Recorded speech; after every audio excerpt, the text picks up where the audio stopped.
దేశంలోనే రెండో వనదుర్గామాత ఆలయంగా జనమే జయుని సర్పయాగం స్థలిగా వినుతికెక్కిన ప్రసిద్ధ పుణ్యక్షేత్రం ఏడుపాయల వనదుర్గామాత ఆలయం. చుట్టూ ఆధ్యాత్మిక వాతావరణం, పచ్చని చెట్లు, బండరాళ్ళు, గలగలపారే గంగమ్మ పరవళ్ళు, ప్రకృతి ఒడిలో సేద తీరుతున్నామనిపించే అనుభూతి.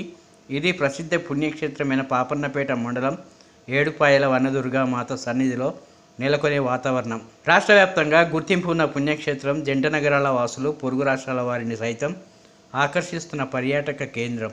ఏడాది పొడవునా భక్తులతో కిటకిటలాడే ప్రాంగణం. ప్రతి మాఘ అమావాస్య పర్వదినాన వనదుర్గ చెంతన మాఘ స్నానాలు చేసేందుకు లక్షలాదిగా భక్తులు ఇక్కడికి తరలి వస్తారు. మంజీరాలో పుణ్యస్నానం ఆచరించి వనదుర్గమ్మకు మొక్కుకుంటారు.